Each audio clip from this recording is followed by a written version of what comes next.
Bismillahirrahmanirrahim. Assalamualaikum warahmatullahi wabarakatuh. Sahabat-sahabat sekalian, mohon maaf kerana line kita tak berapa lancar pada malam ini. Saya di sini melihat skrin tu kadang-kadang hang, tak bergerak, dan komen-komen kita pun tak berjalan seperti biasa. Maknanya line kami di sini agak kurang lancar sedikit siaran dia itu. Tetapi sebelum kita nak mulakan review sirah kita ini, siri ke-21, kalau sekali lagi saya boleh minta confirmation, suara macam mana agaknya? Jelas ke tak suara kita? Mutoligat, terima kasih. Ya, betul ya, line kurang comel sedikit, tetapi audio jelas ya. Audio jelas, alhamdulillah. Baik. Sahabat-sahabat sekalian, malam ini seperti mana yang kita dah bincang tadi, kita nak review balik. Ya, kita nak ulang balik, nak tengok gambaran balik sirah Nabi kita sallallahu alaihi wasallam. Dan sirah ni kita telah mulakan daripada siri pertama hingga siri 21 malam ini.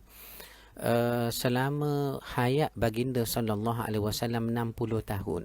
Kerana semalam kita dah bincang peperangan Khaybar, sampailah umur Nabi sallallahu alaihi wasallam 60 tahun. Yakni peperangan Khaybar yang berlaku pada tahun 7 Hijrah itu, sahabat-sahabat sekalian. Jadi malam ni kita nak cuba tengok balik bermula Nabi lahir sampai umur 60 ya.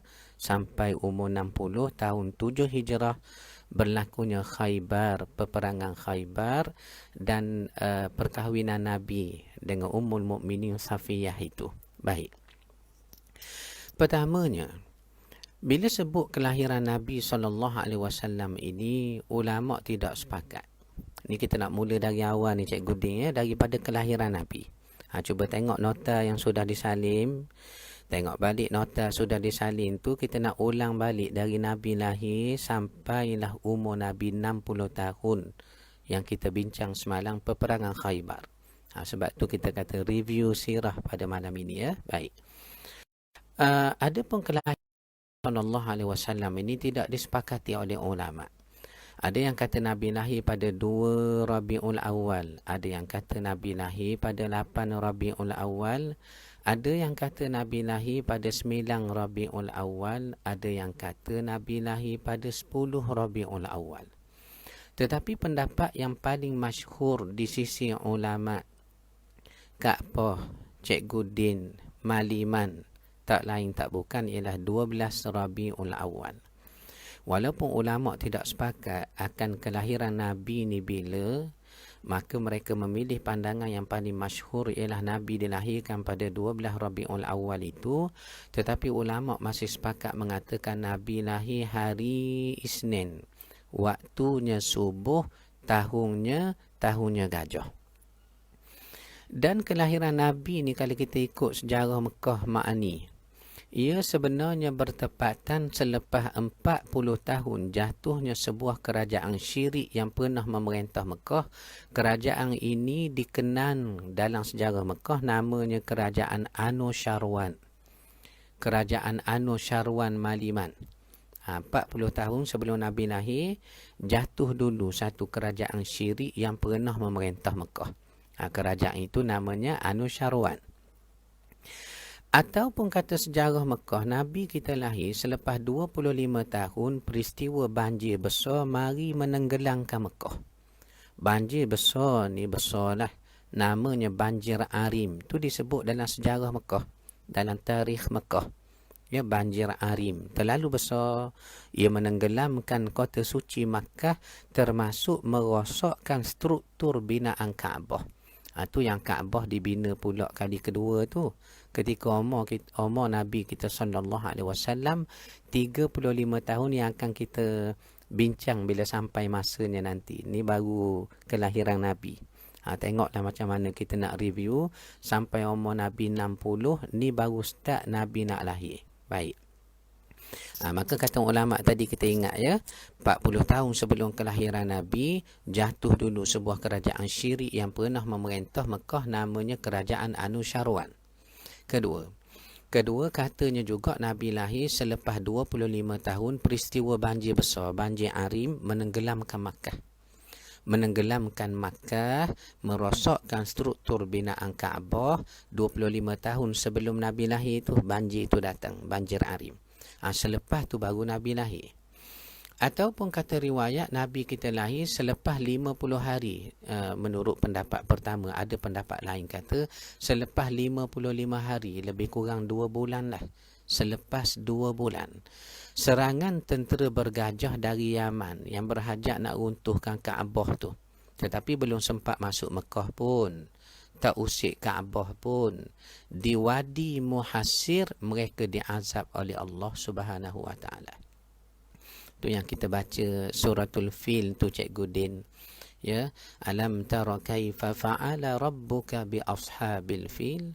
Tidakkah kamu tengok bagaimana Allah mengazab, ya, membalas kejahatan tentera bergajah itu? Alam yaj'al kaidahum fi tadlil? Tidakkah rancangan mereka yang sesat itu menambah sesat bagi mereka? Menjadi rugi pun bagi mereka. Wa arsala alaihim tayran ababil. Allah mengazab mereka dengan cara mengirim burung ababil. Kata ahli tafsir, burung ababil ni Cikgu Ding sejenis burung layang-layang. Burung layang-layang yang terbang, kecil sangat burungnya. Kecil sangat. Ya, tarmihim bihijaratin min sijil. Yang mana burung ni dia bawa batu bernama sijil. Baca tafsir, baca kitab tafsir, apa dia sijil? Katanya kitab tafsir, sijil ini adalah batu yang diambil dari dasar neraka Jahannam. Batu yang diambil dari dasar neraka Jahannam. Tarmihim bihijaratin min sijil faja'alahum ka'asfin ma'kul. Maka sesiapa yang terkena batu sijil menjadi seperti daun yang dimakan ulat. Sebab tu bila kita kata sesiapa yang terkena batu sijil, maknanya ada yang tak kena ke tu? Ada. Sebahagian tentera Abrahah selamat dari darinya ababil, tapi sesat di padang pasir, mati kehausan, kebuluran. Abrahah sendiri selamat.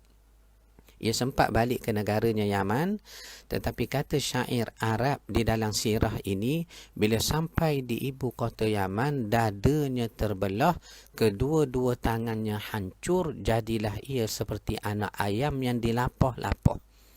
Ni Allah azab ia di negerinya sendiri. Sebagai satu peringatan kepada orang Yaman, jangan ada lagi yang berani datang untuk mengusik rumahnya Allah, Baitillah Al-Haram itu. Peristiwa ini berlaku, kata ahli sejarah, 2 bulan Cikgu Din sebelum Nabi kita dilahirkan. Maka selepas itu baru Nabi kita SAW dilahirkan. Nabi kita dilahirkan dengan 3 keistimewaan yang tidak terdapat kepada mana-mana manusia di atas muka bumi ini, hatta para nabi-nabi dan para rasul-rasul. Pertama, katanya Nabi kita keluar dari rahim bondanya dalam keadaan bersujud kepada Allah, Cikgu Din. Nabi keluar dari rahim bondanya Aminah binti Wahab dalam keadaan bersujud kepada Allah Subhanahu Wa Taala. Kedua, baginda keluar dari rahim bondanya dalam keadaan telah pun tanggal tali pusatnya. Cuba bayang anak-anak kita bila lahir macam mana? Kita kerat dulu. Bakinya tunggulah seminggu ke 2 minggu nak suruh gugur. Tetapi tidak. Nabi keluar dari rahim bondanya dalam keadaan telah pun tanggal tali pusatnya. 2. Ketiga, Nabi keluar dari rahim bondanya dalam keadaan telah siap dikhatankan. Maknanya sudah bersunat dah.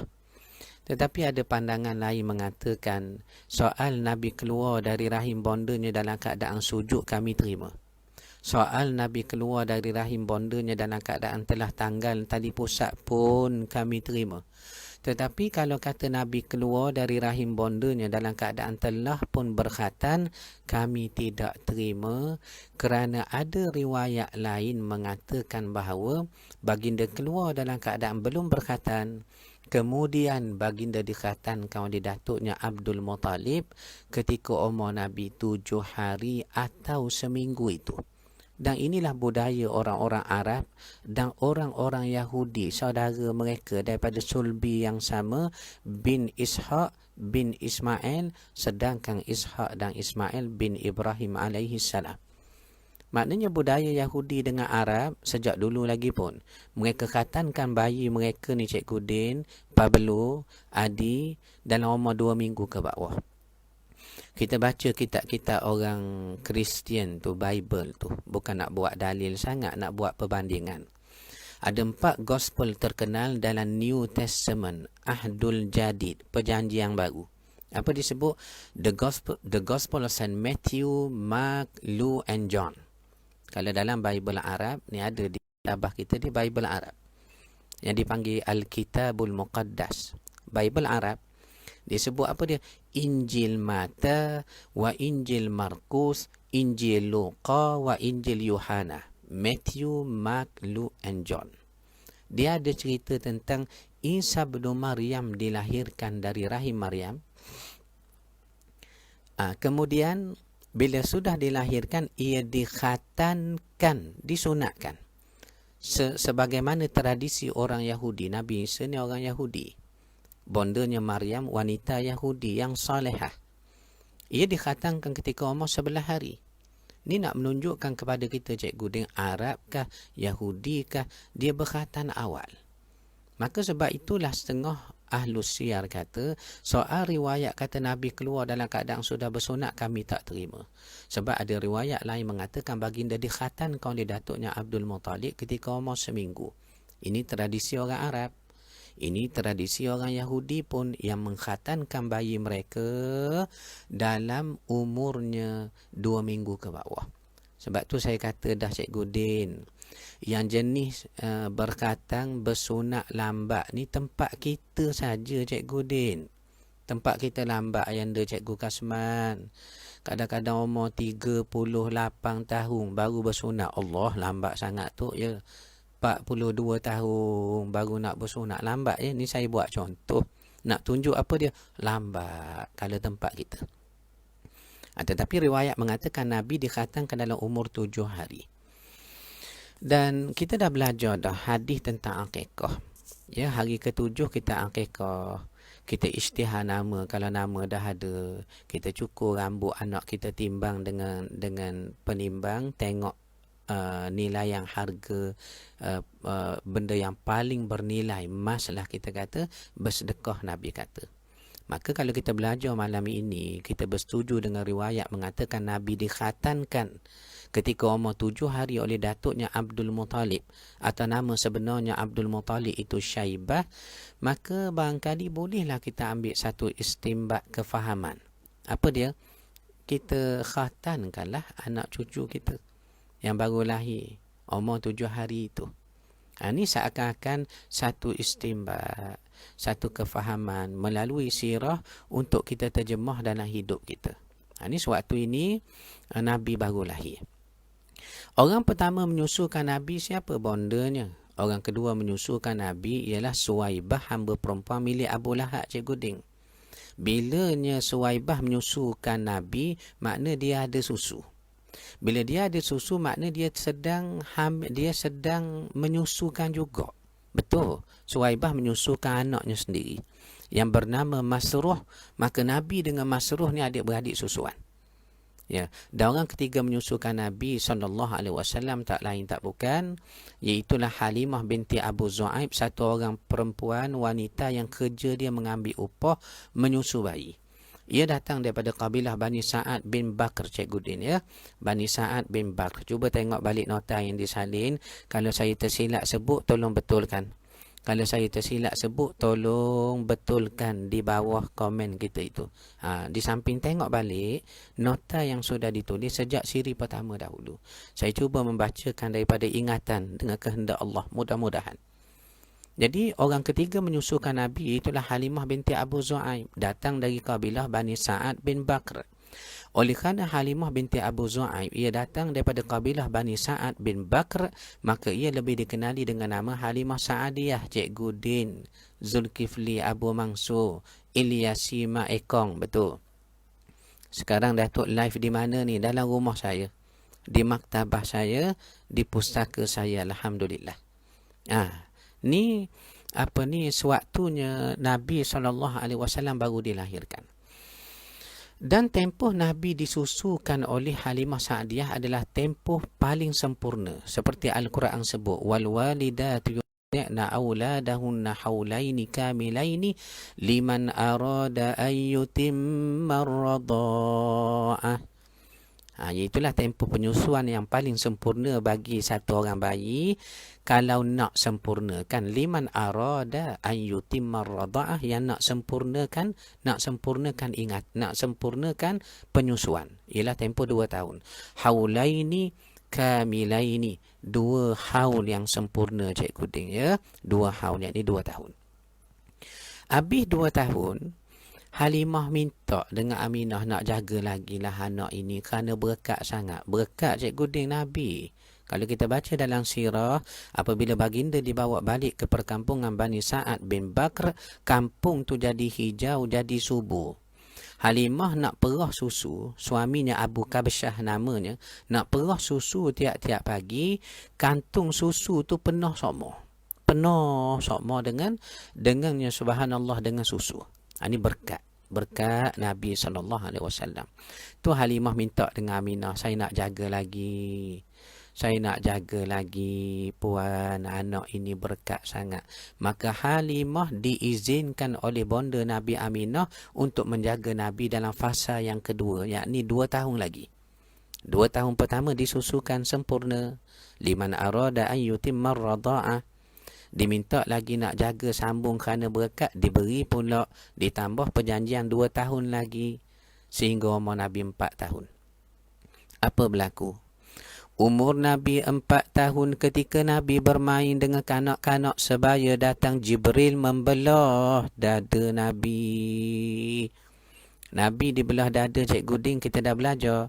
Sirah kita siri pertama sampai siri 20 malam tadi, peperangan Khaybar. Nabi dibelah dada berapa kali, Cikgu Din, dalam hidup? 3 kali. Setengah riwayat kata 3 kali. Pertama, inilah umur 4 tahun.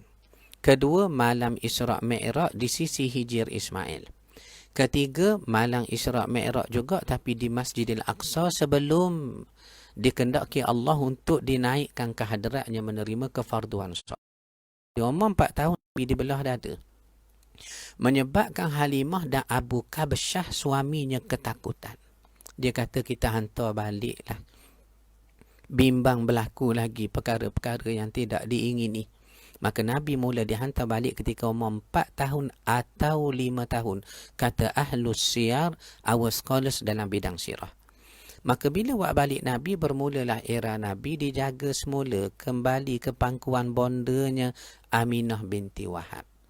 Umur Nabi 4 atau 5 tahun sehingga umur 6 tahun sahaja. Sehingga umur 6 tahun saja saudari Ina Azman. Sehingga umur 6 tahun saja Kak Poh saya, ayah umar saya. Sepanjang 2 tahun saja. Maknanya umur 4 atau 5 tahun sehingga umur 6 tahun kembali ke pangkuan bondanya. Sebelum bonda Nabi wafat, di mana? Di Abwa', sempadan antara Mekah dengan Madinah. Bila Nabi balik ke pangkuan bondanya, antara benda yang Nabi selalu dengar bondanya cerita ialah siapa ayahandanya. Siapa ayahandanya. Jadi ditanya tentang siapa ayahandanya, Aminah pun bawa Nabi pergi. Pergi ke mana? Pergi ke Yathrib, nama lama bagi Madinah, untuk melawat makam ayahandanya kerana Nabi teringin nak tengok pusaranya. Jadi peristiwa itu berlaku ketika umur Nabi 6 tahun.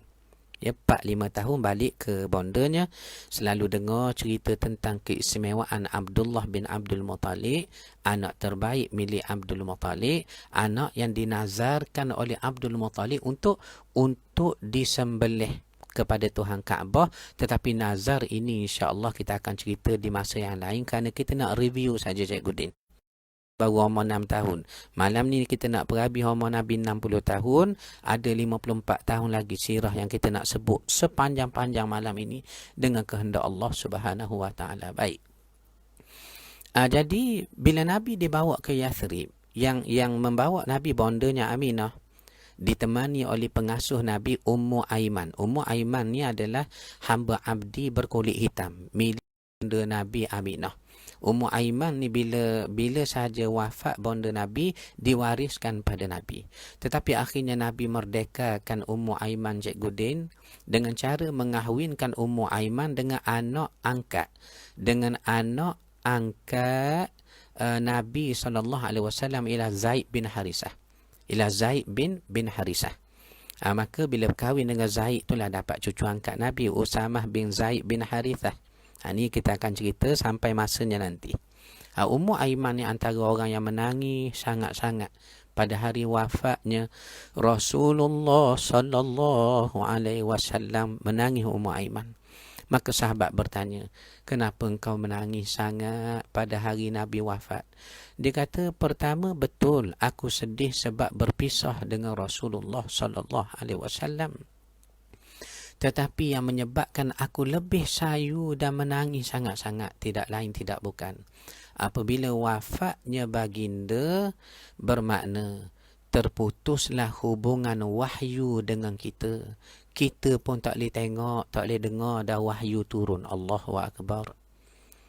Allahu Akbar Cikgu Din. Sebab sayu kita dengar ya, Ummu Aiman menangis kerana terputuslah hubungan wahyu dengan kita. Baik. Jadi Ummu Aiman ni teman Nabi. Bersama bondanya. Bersama juga Abdul Muttalib datuk Nabi dan beberapa pengiring dari Mekah. Tentera lah. Kerana pembesar Mekah Abdul Muttalib ni. Sampai di Yathrib, nama lama bagi Madinah, maka berhasil mereka menemui makam Abdullah yang duduk di belakang rumah Nabirah An-Najjar, yang akan kita sebut sejarah Nabirah An-Najjar bila sampai waktunya nanti. Maka Nabi menangis di makam ayahandanya. Ini satu dalil menunjukkannya boleh kita menangis di pusara tetapi dengan adabnya. Kerana apa?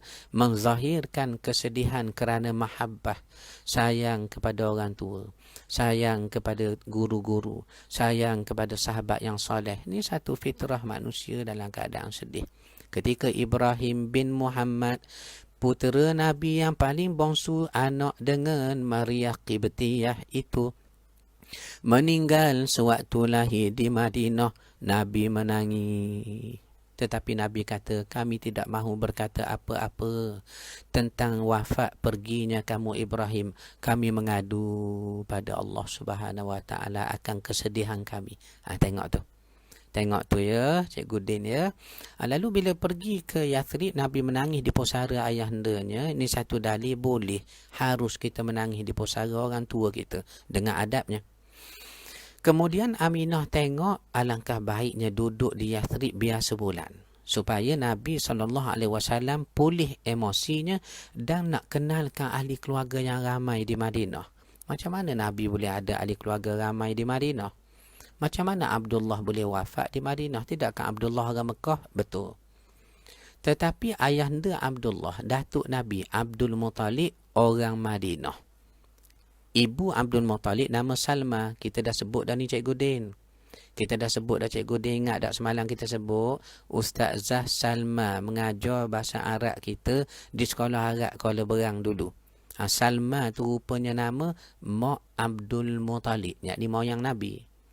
Ayah Abdul Muttalib Hashim orang Mekah, Mak Abdul Muttalib Salma orang Madinah.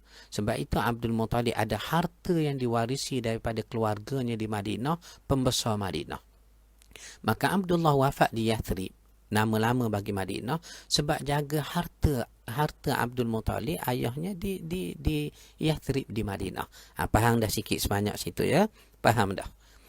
Maka setelah sebulan Nabi duduk di Yathrib, tibalah waktu hari nak balik. Dalam perjalanan, Aminah jatuh sakit, tuan. Dari hari ke hari ke hari ke hari, sehingga sampai di sempadan Mekah yang dikhilafkan oleh Ahlus Siyar.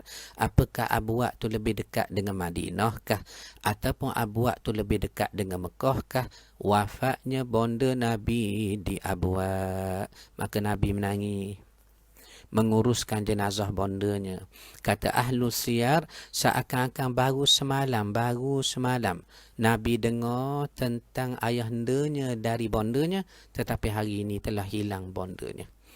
Maka Abdul Muttalib bila tengok Nabi dalam keadaan yatim piatu begitu, bertambah sedih, bertambah sayu Abdul Muttalib akan nasib cucunya itu. Sebab itu Abdul Muttalib, dia tak panggil Nabi cucuku, dia panggil anakku. Inilah anakku. Kerana apa? Tak nak beri Nabi rasa kehilangan. Kalau sebut ini cucu saya, nescaya orang tanya, dah mak ayahnya ke mana? Maka tidak. Abdul Muttalib kata anakku. Inilah anakku yang aku lihat akan menjadi pemimpin yang besar di masa akan datang. Peristiwa ini berlaku ketika Nabi masih kecil, umur merangkak ke singgasana Abdul Muttalib yang dibuat oleh kaumnya, disandarkan ke Kaabah. Maka kerusi Abdul Muttalib tak ada orang berani duduk. Usah kata duduk, pegang tak berani Cikgu Din. Macam sekolah kita dulu, kita sekolah rendah, kita sekolah menengah, kita berani duduk kursi cikgu, tak berani Cikgu Din. Sebab tu budak-budak sekarang berbeza sangat dengan zaman kita dulu. Tapi tak apalah, setiap orang ada zamannya yang mustahak kita nak didik, cabaran didik mereka itu. Dan nak didik kita juga supaya sabar. Lalu singgah sana Abdul Muttalib ni orang tak berani duduk, usah kata duduk, pegang pun tak berani. Tetapi Nabi dalam umur merangkak ketika itu datang naik ke atas singgah sana rendahlah untuk bersandar di Kaabah. Dibuat daripada kulit oleh kaumnya Abdul Muttalib. Pemimpin besar Abdul Muttalib ni. Maka bila naik Nabi atas singgah sana, pak saudara lain kata turun, jangan naik, turun. Sedang Abdul Muttalib tengok peristiwa itu, apa kata Abdul Muttalib? Biarkan anakku itu. Biar, jangan larang, jangan suruh turun. Kerana aku melihat ia akan menjadi pemimpin yang besar di masa akan datang. Tengok tuan. Peristiwa ini pernah disebut oleh Abdul Muttalib. Maka Abdul Muttalib panggil Nabi apa dia? Inilah anakku, inilah anakku. Dan Nabi SAW membenarkan kata-kata datuknya, yang mana kita dapat melihat melalui satu syair yang Nabi lantunkan dalam peperangan Khandaq ataupun peperangan Ahzab. Bila peperangan Ahzab atau Khandaq itu tahun 5 Hijrah. Tahun 5 Hijrah. Selepas tahun 4 Hijrah berlakunya peristiwa pembunuhan sahabat sebanyak 70 orang di Bir Ma'unah itu. Yang mana Nabi sedih, Nabi betul-betul marah, murka kepada orang kafir yang mengkhianati, membunuh 70 orang sahabat Nabi yang Nabi hantar untuk ajar Quran. Mereka tipu, Nabi suruh hantar sahabat, Nabi hantar 70 orang dibunuh di Bir Ma'unah. Dalam hadis menyebut, Nabi marah kepada orang kafir mengkhianati 70 orang sahabat dalam peristiwa 4 Hijrah di Bir Ma'unah itu, sehingga riwayat kata Nabi membaca kunut nazilah selama sebulan. Dalam waktu subuh, mendoakan kecelakaan kepada orang-orang kafir. Orang-orang kafir itu. Jadi, di sinilah duduknya Nabi dalam peperangan Ahzab. Nabi pernah melantunkan syair membenarkan kata-kata datuknya. Ini anakku. Ini anakku. Apa kata Nabi? Ana nabiyyul la kadhib. Ana ibnu Abdul Muttalib. Sambil bersyair cara Arab. Aku Nabi tak pernah berdusta. Aku anak Abdul Muttalib. Tengok Nabi benarkan kata-kata datuknya. Ni kita kena faham dalam bentuk metafora. Metaphorically. Kiasan. Ketinggian sastranya Arab. Bahasanya Arab itu sendiri. Baik. Maka bila duduk dengan datuknya Abdul Muttalib pun tak lama. Bermula umur 6 tahun Cikgu Ding sampai umur 8 tahun saja. 2 tahun juga. Nak ingat sirah ni tak payah. Duduk dengan Halimah 2 tahun menyusu sempurna. Sambung lagi tahun diasuh sehingga terbelah dada Nabi. Balik ke pangkuan bondanya pun 2 tahun sehingga umur 6 tahun. Duduk dengan datuknya pun 2 tahun sehingga umur 8 tahun. 2. Tu dia. Jangan tikam nombor ni tuan-tuan. Dua ni saya sebut nak beri mudah ingat sirah.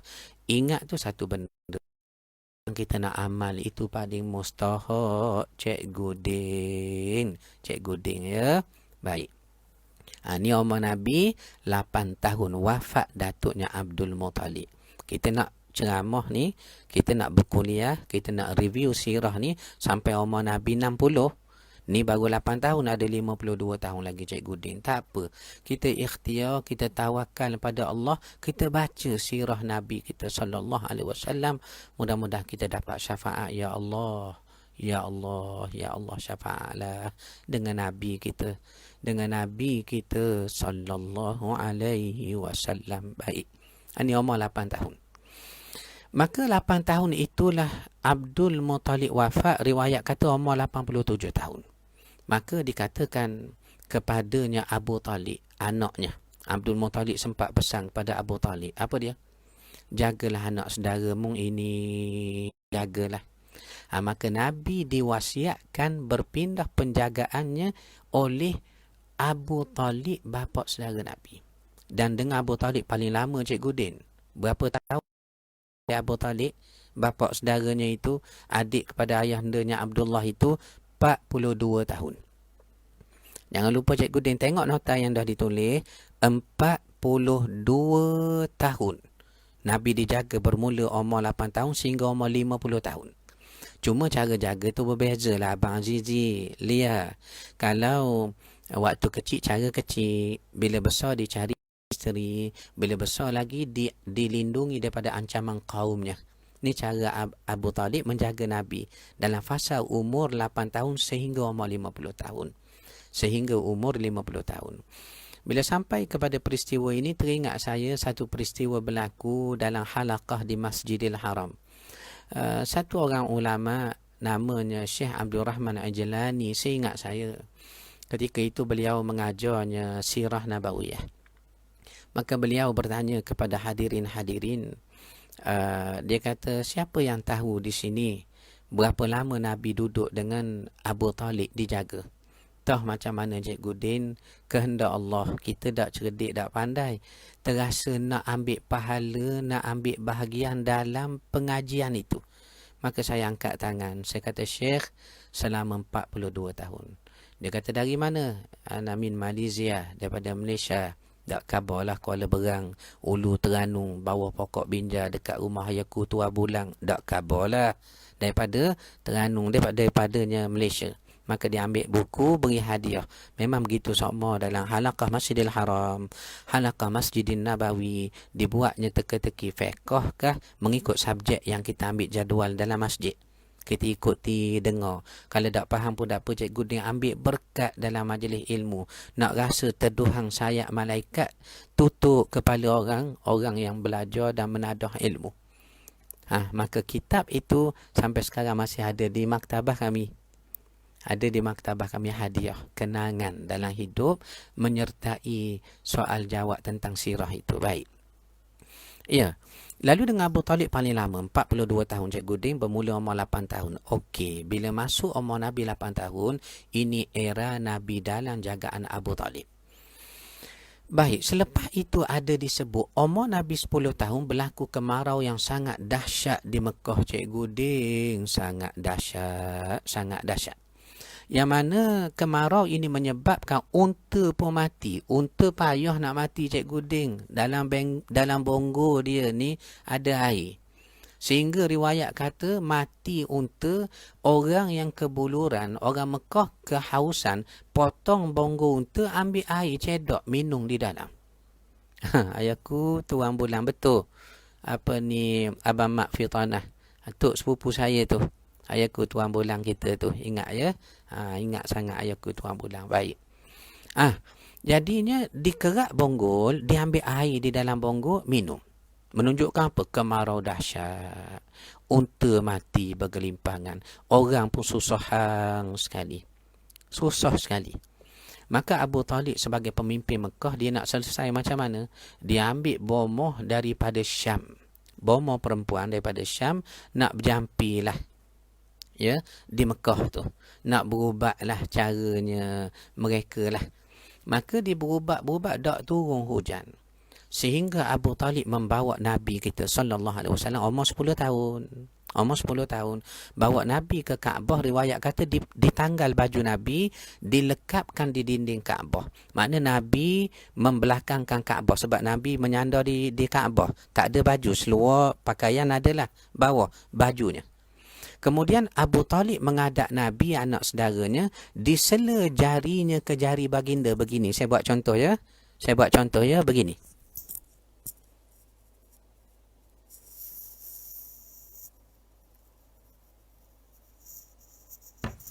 Begitu Cikgu Din. Disela jarinya ke jari anak saudaranya, lalu dijulang tinggi-tinggi. Maka Abu Talib kata, wahai Tuhan Kaabah, dengan berkat anak ini, turunkanlah kami hujan. Maka riwayat kata apa dia? Mendung datang serta merta, maka hujan turun selebat-lebatnya. Subhanallah. Allahu Akbar. Allahu Akbar Cikgu Din. Subhanallah. Ini keberkatan Nabi SAW. Sejak itu, orang Mekah, dia segang kepada Nabi. Dilihat ada berkat pada anak ini. Dengannya lah turun hujan kepada kami, menyelamatkan kemarau dahsyat di Mekah. Sedangkan Mekah ni kota tumpuan daripada seluruh pelosok dunia, hatta bukan saja Arab, orang ajam bukan Arab pun datang. Ini umur Nabi 10 tahun ya. Umur Nabi 12 tahun dicatat bahawa itulah kali pertama Nabi dibawa ke Syam. Dalam sejarah hidup Nabi, Nabi dibawa keluar daripada kota Mekah 2 kali. Kali pertama kita dah sebut tadi, umur Nabi 6 tahun pergi ke Yathrib, Madinah, ziarah makam ayahandanya Abdullah. Kali ini umur 12 tahun Nabi dibawa ke Syam untuk membantu bapa saudaranya Abu Talib, ayah Saidina Ali, ayah Ja'far bin Abi Talib, ayah Ummu Hani bintu Abi Talib, untuk berniaga di Syam. Memang ahli keluarga Nabi ni Cikgu Din keturunan berniaga. Maaf saudara-saudara sekalian, sahabat-sahabat sekalian, orang kata Datuk sebut sokmo nama Cikgu Din, ni wakil kita lah, guru kelas, ketua kelas kita ya. Saya sebut seorang tu merangkumi semualah pelajar-pelajar, sahabat-sahabat yang bersama dalam daurah sirah kita ini. Jangan kecil hati ya. Saya sayang semua sekali. Cuma nak sebut nama Cikgu Din ni kerana ketua darjah kita. Okey baik. Kenapa sebut tu Ustaz tu? Kerana takut orang-orang baru masuk terfikir Cikgu Din mana satu. Baik. Lalu subhanallah, Nabi dibawa ke Syam.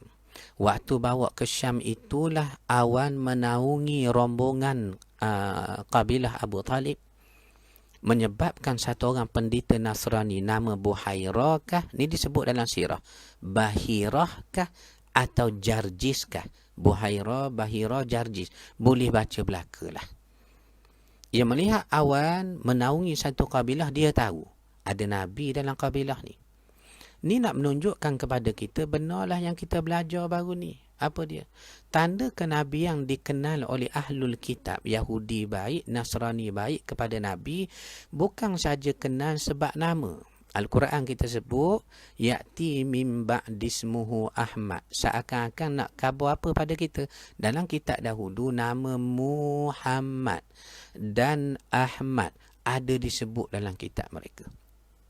Orang yang belajar Muqaranatu Adiyan, seni penghujahan antara kita orang Islam dengan orang Nasrani.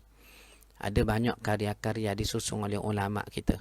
Antaranya Ibn Qayyim ada tulis satu karya ya, iaitulah Hidayatul lil Hayara fi ajwibatil Yahud wan Nasara.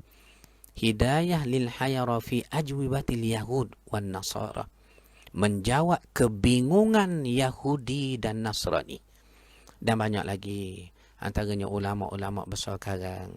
Imam Syahrastani mengarang Al-Milal wan Nihal tu. Ya, Izharul Haq dikarang oleh Syekh Rahmatullah Al-Hindi, Al-Qairanawi, Al-Uthmani, yang dikatakan ulama besar dari benua India, ulama ahli sunnah kita. Dihukum bunuh oleh Nasrani, lari ke Mekah, sempat mengarang kitab pada tahun 1915, wafat selepas itu.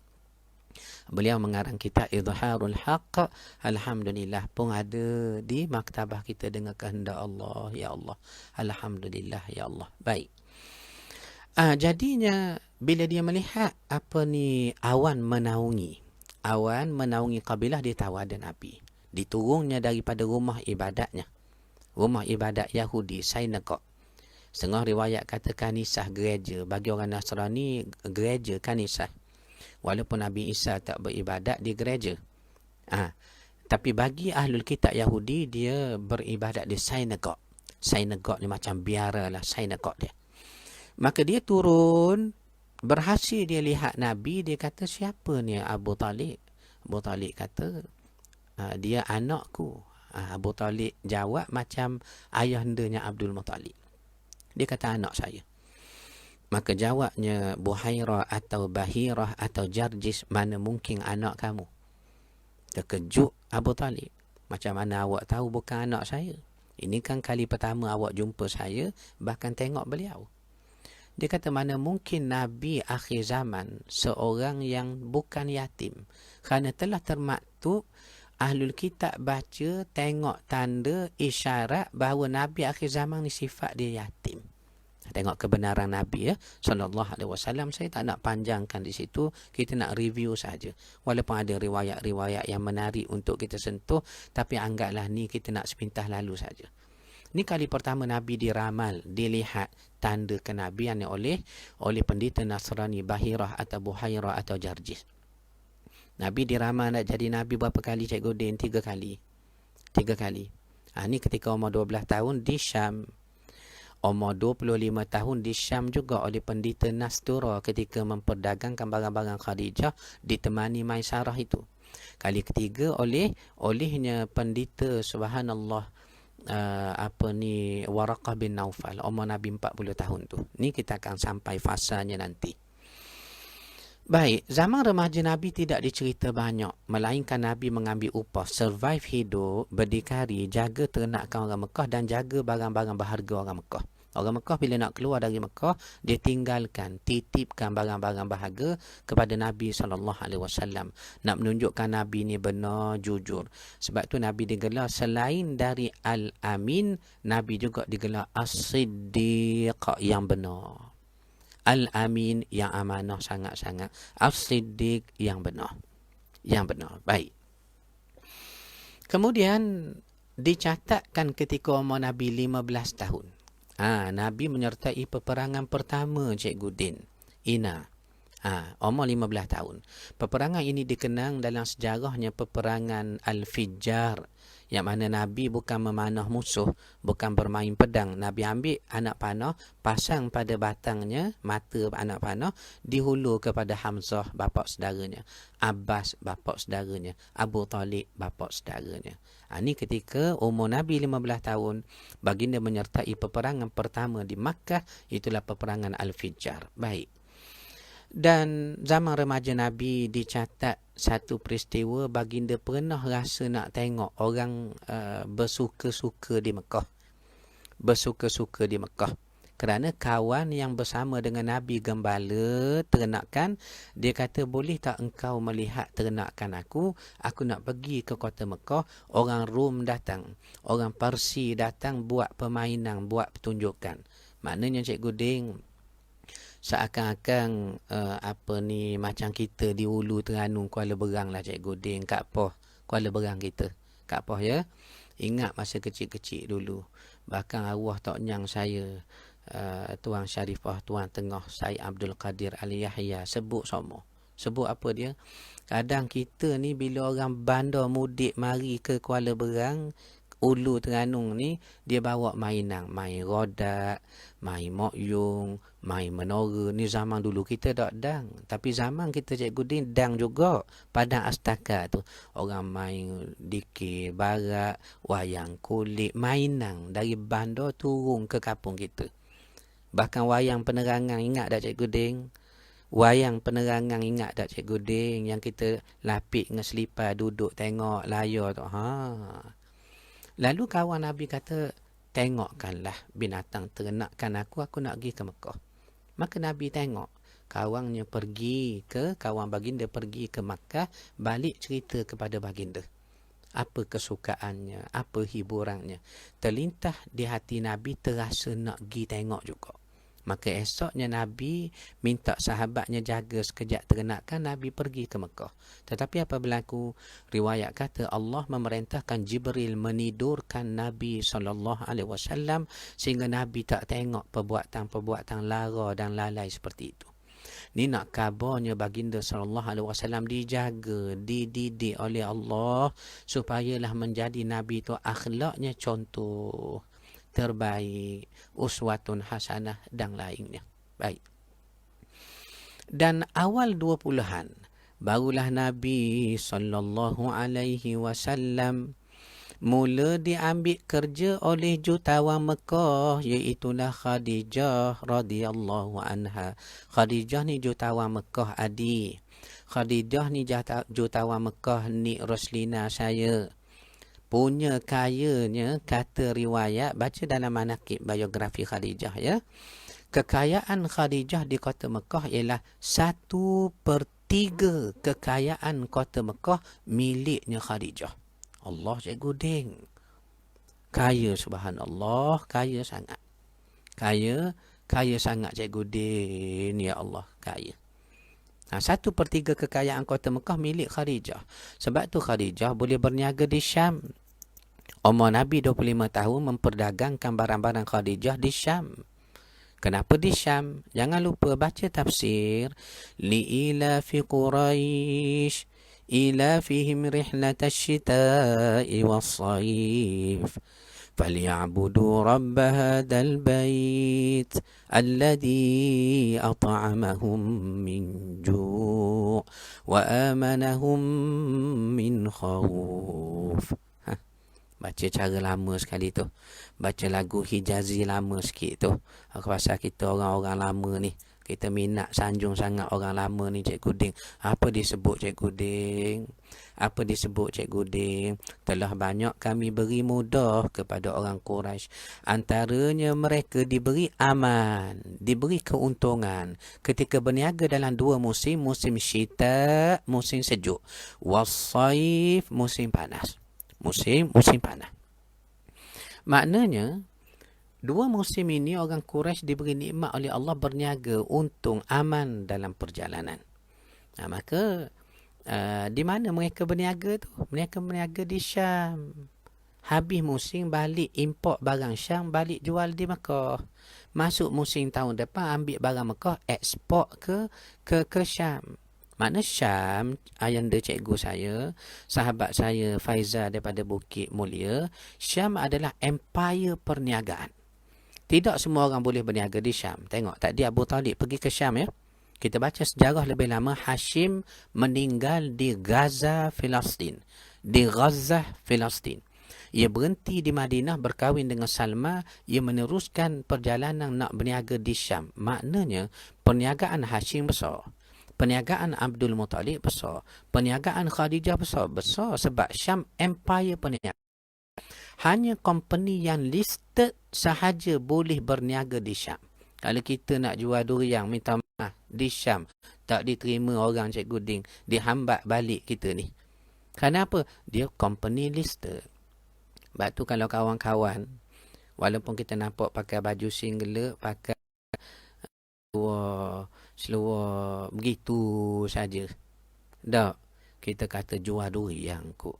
Maka kadang kita tengok macam jual durian, kawan aku ni kot lama tak jumpa. Terus tanya, Mat, awak kerja apa? Saya jual durian. Kita kata dalam hati, betul sungguh durian. Tapi kita tanya betul-betul, jual mana? Dekat London, dekat Dubai, dekat Scandinavian, Sweden, dekatnya Venice, tepi tasik sungai Itali, dekat United States, dekat Paris, dekat kota-kota besar dalam dunia, termasuk Kuala Berang. Berang ni maju Cikgu Din, jangan main. Ni sahabat kita malam ni 2 juta tengok ni, mereka dengar Kuala Berang. Kat mana pula Kuala Berang ni? Tu dia. Siapa yang berniaga di Syam ataupun sebut Paris, Dubai, kita tahu mesti perniagaan besar walaupun jual durian. Sebab siapa di London ada, di Dubai ada, di Abu Dhabi ada. Begitulah nak beritahu perniagaan Khadijah besar sangat. Nabi bawa perniagaan Khadijah umur 25 tahun, diberi pembantu bernama Maisarah. Maisarah ni kita cenderung pandangannya mengatakan bahawa ia adalah laki-laki. Walaupun ada orang berhujah Maisarah, kalau Maisar lelaki, Maisarah perempuan. Maimunah perempuan, Maimun lelaki. Betul. Jamaliyah perempuan, Jamal lelaki. Tetapi riwayat menyebut laki-laki. Baik, laki-laki. Maka setelah Nabi memperdagangkan barang Khadijah di Syam itu, selesai berniaga, Nabi bersandar di pokok. Maka datang satu orang pendeta Nasrani nama Nastura. Dia tengok Nabi bersandar pokok. Maka apa dia kata? Tuan, dia tanya Maisarah, siapa laki-laki itu? Maka Maisarah cerita, dia lelaki Quraisy, Bani Hashim, orang terpandang, lagi tinggi, mudahnya, orang jujur, Al-Amin, lagi As-Siddiq. Tuan tanya saya ni siapa laki-laki itu? Tuan kenal ke sampai tuan tanya saya ni? Maka jawab pendeta Nasrani, ya Allah, aku tidak kenal. Tetapi sebab aku bertanya kepadanya, engkau siapakah dia? Kerana apabila ia bersandar di pokok itu, pokok lain tak usah kira, pokok tu tidak berlalu walau satu hari pun sebelum hari-hari ini, ada yang bersandar di pokok itu. Tidak lain tidak bukan hanya Nabi-Nabi dan Rasul-Rasul sahaja. Bayang Cikgu Din ya. Ni ahli kitab tengok tanda kenabian. Maka bila balik ke Mekah, Maisarah cerita pada Khadijah. Menyebabkan Khadijah bertambah suka kepada Nabi SAW, bertambah suka. Bertambah suka. Yang mana Khadijah ni memang suka Nabi lama dah. Kita tak boleh nafikan rupa Nabi yang elok, segak, molek, menyebabkan orang tengok jatuh kasih. Betul dalam hadis sebut, sesiapa melihat Nabi kali pertama jatuh kasih kepada Rasulullah sallallahu alaihi wasallam. Maka Khadijah ni tengok Nabi, segak, akhlak pula. Kita baca hadis Ummu Ma'bad yang Nabi singgah perkemahannya wanita Badui yang tinggal bersama suaminya, iaitulah Abu Ma'bad dan anak mereka Ma'bad. Ummu Ma'bad baca apa? Hadis yang kita baca tu dalam peristiwa hijrah 8 hari 8 malam tu tentang Nabi. Aku tengok Nabi dekat sebab baginda singgah nak minta susu di kemah aku. Maka aku lihat wajahnya bercahaya. Kalau paling mendapat perhatian, ni metafora, kiasan. Terlalu indah, terlalu molek Nabi. Mata hitam baginda tersangat hitam, mata putih pipi baginda kemerahan. Dan biji delima pada pipinya. Comel tuan. Apabila baginda berpaling, seakan kilauan perak. Allahu Akbar. Jadi Khadijah dah tengok elok segak campur cerita yang didengar pula. Nastura ahlul kitab menggambar Nabi. Itu yang Khadijah meminang Nabi 2 kali ya. Dengar orang tengah siapa? Kalau saya ulang banyak kali tu kerana bila tengok line tak berapa elok, ulang lepas tuan-tuan ni. Kali pertama Nabi tolak. Kali kedua Nabi terima. Setelah Abu Talib, Abbas dan Hamzah suruh terima. Antara sebabnya ialah nasab Khadijah terbaik, ia bertemu dengan nasab kita. Betul, Khadijah ni dengan Nabi dari segi pangkat kekeluargaan ialah ibu.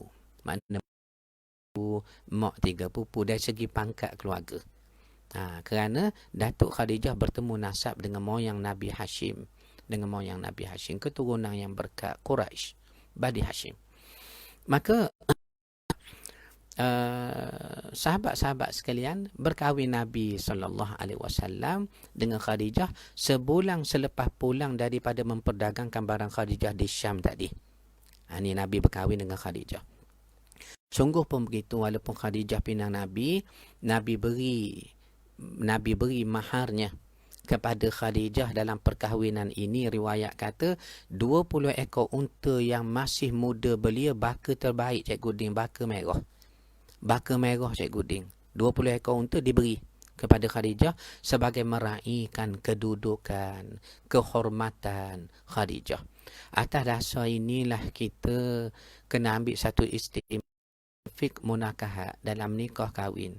Nak menikah lah Cikgu Ding. Tapi biar tengok juga orang yang kita nak menikah macam mana.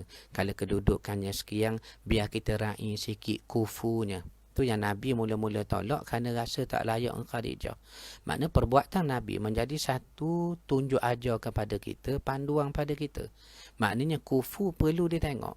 Contoh tak, orang mari minang anak kita Cikgu Din. Anak kita Johan tahfiz Al-Quran musabaqah 30 juzuk. Yang mari nak minang anak kita Johan juara nombor 1 bahagian kilauan emas Cikgu Din. Ya Allah, jangan Cikgu Din.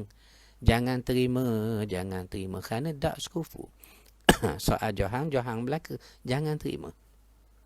Jadi atas dasar itu akhirnya Nabi berkahwin, diraihkan kedua Khadijah, diberinya 20 ekor unta baka terbaik, baka merah masih muda Cikgu Din, kepada Nabi kita, kepadanya Ummul Mukminin bonda kita Khadijah radhiyallahu anha. Nabi berkahwin dengan Khadijah, hidup sebagai suami isteri selama 25 tahun. Sehingga umur Nabi 50 tahun, Khadijah 65, wafat Khadijah. Yang mana tahun wafatnya Khadijah berturut-turut dengan Abu Talib, bapa saudara Nabi, dikenang dalam sejarah Islam sebagai Amun Huzni lin Nabi SAW. Tahun Nabi berduka cita yang akan kita cerita sekejap lagi. Umur Nabi 28 tahun, 3 tahun setelah berkahwin dengan Khadijah, Nabi mula menjadi bapa kepada seorang anak laki-laki yang bernama Abdullah. Tetapi Abdullah wafat waktu kecil. 2 tahun selepas itu umur Nabi 30, dapat lagi anak nama Abdullah ataupun Tahir. Dalam riwayat sebut Abdullah ataupun Tahir pun wafat waktu kecil juga. Semua anak laki-laki Nabi wafat waktu kecil. Itulah Qasim. Tu Nabi digelar oleh orang Arab Abul Qasim. Kemudian barulah Abdullah atau Tahir. Kemudian nombor 3 Zainab. Zainab hidup, sempat berkahwin tapi wafat sewaktu Nabi masih hidup. Nabi uruskan jenazah Zainab. Adik Zainab Ruqayyah. Ruqayyah hidup, berkahwin dengan Saidina Uthman. Sempatnya hijrah ketika umur Nabi 46 tahun ke Habsyah. Nabi izinkan walaupun Nabi tak ikut. Ya, tetapi Ruqayyah wafat juga sewaktu Nabi masih hidup. Nabi uruskan Ruqayyah. Adik Ruqayyah Ummu Kalsum hidup. Siapa berkahwin dengan Saidina Uthman pula, ganti tempat kakaknya, pun wafat pada tahun 8 Hijrah. Riwayat lain kata pada tahun 9 Hijrah. Tak apalah 8 atau 9 Hijrah. Wafat Ummu Kalsum, Nabi uruskan jenazahnya. Itu pun Nabi kata kepada Uthman, kalau aku ada lagi anak perempuan Uthman, nescaya aku kahwinkan dengan engkau. Istimewanya Uthman dalam sanubari Rasulullah SAW. Baik. Maka semua anak laki-laki Nabi meninggal, ya, termasuk yang paling bongsu Ibrahim, yakni anak dengan Maria Qibtiyah, satu hamba abdi yang terhormat, dihadiahkan oleh Raja Muqaykis yang Nabi hantar surat pada tahun 7 Hijrah yang akan kita sebut sekejap lagi. Muqaykis ataupun nama sebenarnya Juraj ibn Matta. Dia beri hadiah kepada Nabi 2 orang hamba perempuan, Sirin dan juga Maria Qibtiyah. Maria Qibtiyah Nabi ambil kahwin dengan Maria, dapat anak nama Ibrahim. Sirin Nabi beri kepada sahabat Hasan bin Sabi Al-Ansari. Ni kita dah sebut dah semalam. Hasan bin Thabit Al-Ansari, ia berkahwin dengan Sirin. Okey, baik. Kemudian umur Nabi 35 tahun baru dicatat Kaabah dibina kali kedua. Kenapa dibina pula kali kedua? Sebab Kaabah rosak, Cikgu Ding. Kita dah belajar hari tu. Rosak kan? Sebab pernah mari banjir besar, nama Arim banjir itu 25 tahun sebelum Nabi lahir. Rosak Kaabah. Dibina kali kedua. Darun Nadwah, pusat pemerintahan Mekah, telah mengeluarkan satu arahan bina balik Kaabah. Dan dikeluarkan arahan syarat nak bina Kaabah, duit tak boleh duit zina, duit judi, duit arak tak boleh. Menunjukkan Arab dulu dia tahu dah zina, judi, arak ni tak baik. Sebab tu bila nak bina Kaabah, nak guna belanja, kali ni duit bersih. Dan nak kumpul duit bersih pada zaman itu, Cikgu Din, payah. Sebab apa? Sebab amalan keburukan sudah menjadi darah daging orang Makkah. Maka duit bersih yang terkumpul tak banyak mana. Bila tak banyak, Kaabah terpaksa dibina kecil sikit daripada saiz yang asal mengikut peruntukan yang terkumpul. Sebab tu Kaabah dibina ketika umur Nabi 35 tahun. Ada dua perbezaan dengan Kaabah yang dibina oleh moyang Nabi Saidina Ibrahim. Pertama, Kaabah dulu besar. Kaabah tu umur 35 tahun kecil. Kemudian Kaabah pada zamannya Ibrahim dulu tak ada atap. Kemudian perampok naik masuk dalam Kaabah, nyecuri harta peninggalan kabilah Bani Fihr dan kabilah Bani Jurhum. Kabilah Bani Jurhum dengan Bani Fihr ni terkenal kabilah kaya raya lah. Maka dia sedekah kepada Kaabah. Perampok naik sebab tak ada atap, turun ke bawah, buat lari harta itu.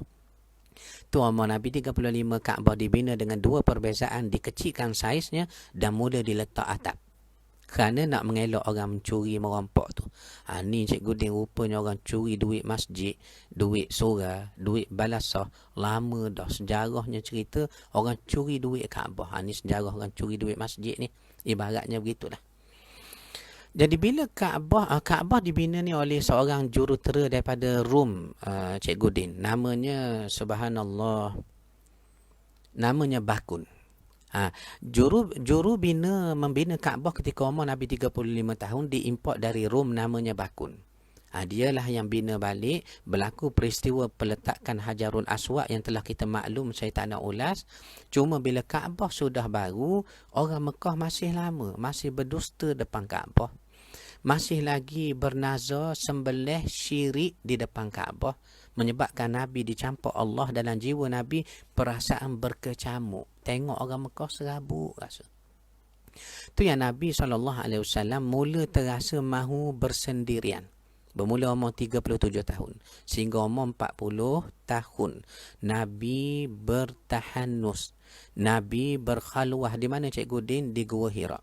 Tempoh Nabi bertahanus, berkhalwah di Gua Hira tak lama. 3 bulan. Tapi dalam tempoh 3 tahun. Mana tahun ni masuk bulan puasa, Nabi duduk Gua Hira. Kemudian balik.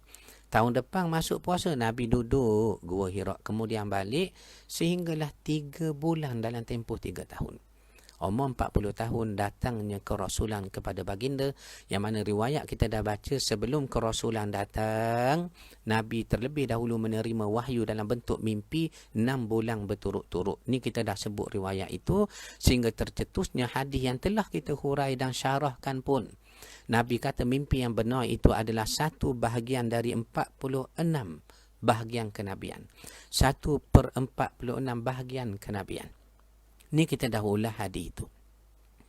Bila Jibril datang ke Gua Hira, bermulalah kenabian. Nabi ketakutan, Cikgu Ding, keluar Gua Hira nak balik ke rumah. Jibril menunjukkan rupa bentuknya yang asal, sebagaimana dalam Sahihul Bukhari menyatakan, Nabi sebut Jibril ini rupa bentuk yang asalnya ialah makhluk bersayap. Kalau ia mengembangkan sayapnya, nescaya memenuhi timur dan barat.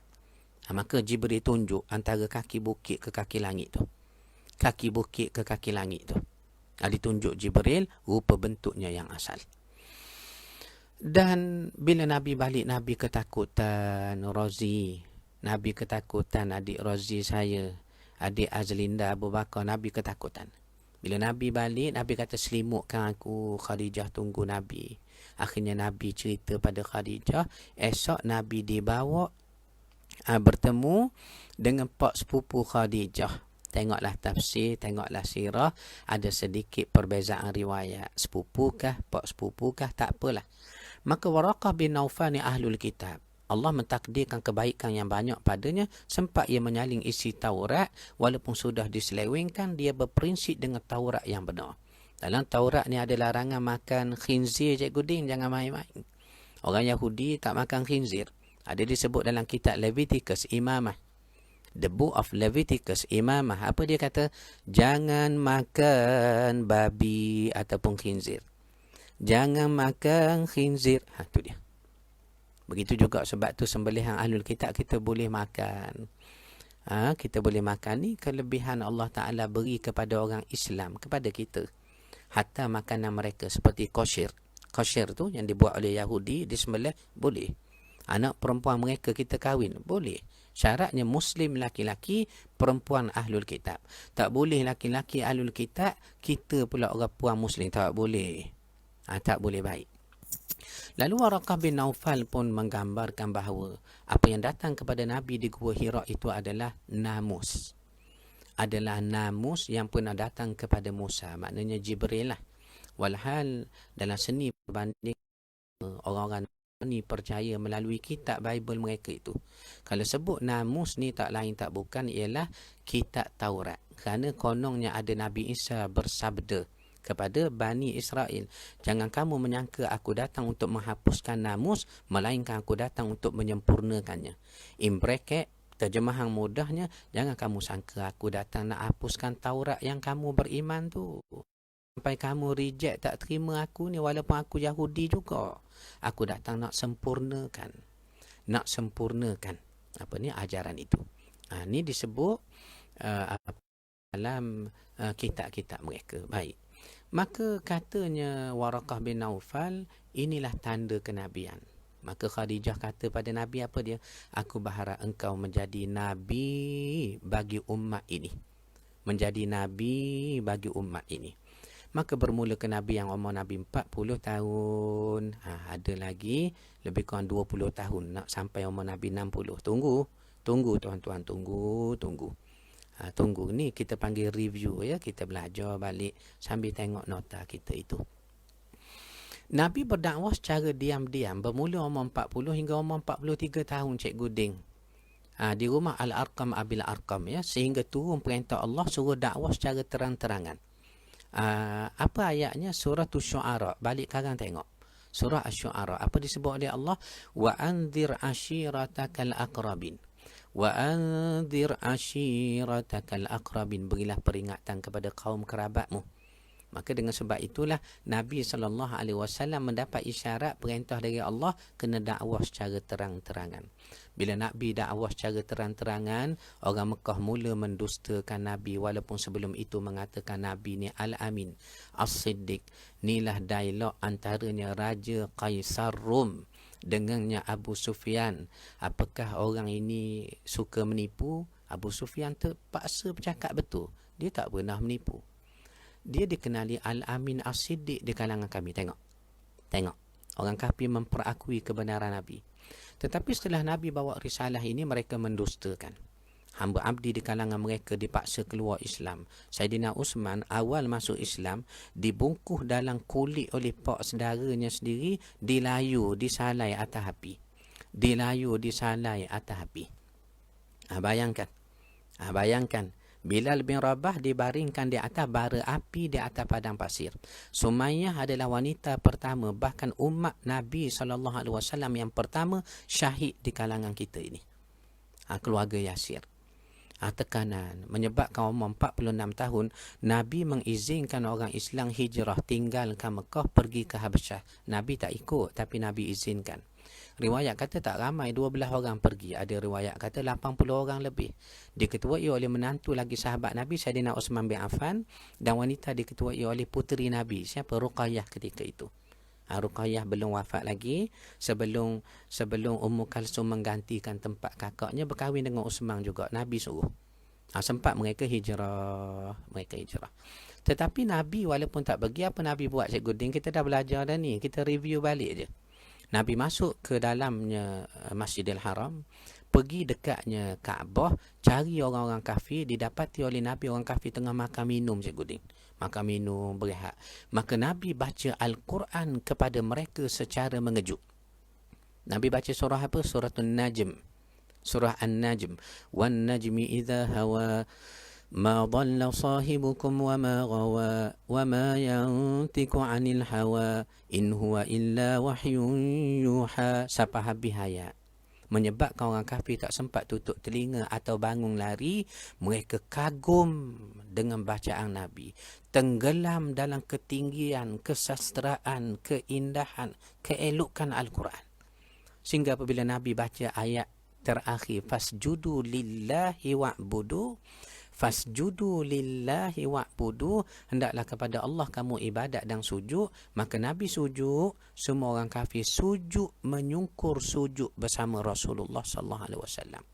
Ini peristiwa yang menyebabkan kecoh di tanah Mekah. Pengikut-pengikut kafir kata ke pemimpin kami masuk Islam dah. Sebab dengar khabar sujud dengan Muhammad semalam. Maka mereka pun beritahu kepada pengikut-pengikut mereka bahawa kami sujud betul seperti yang kamu dengar. Tetapi kami sujud sebab Quran tu rupa-rupanya ada suruh sujud kepada Tuhan dan sujud kepada berhala. Tengok, mereka tipu. Pengikutnya pun tertipu dengan mereka. Sehingga Allah menggambarkan dalam Al-Quran, orang-orang yang mengikuti orang kafir, pemimpin-pemimpin mereka akan melaknat pemimpin mereka dalam neraka sambil mereka berkata kepada Allah. Ini ayat Al-Quran. Rabbana atihim di'faini minal azab. Wahai Tuhan kami, timpakan kepada mereka 2 kali ganda azab berbanding kami. Kerana kami sesat dia bawa. Dia ajar kami benda tak betul, kami ikut. Mereka saling melaknat di dalam neraka sebagaimana yang dikatakan oleh tafsir kita. Dan penentangan terhadap Nabi semakin berani orang-orang kafir buat apabila umur Nabi 50 tahun. Wafatlah bapa saudara Nabi Abu Talib, iaitulah pemimpin Mekah. Maka orang sudah berani menyentuh tubuh badan Nabi SAW. Dan mati juga, wafat juga isteri Nabi Khadijah.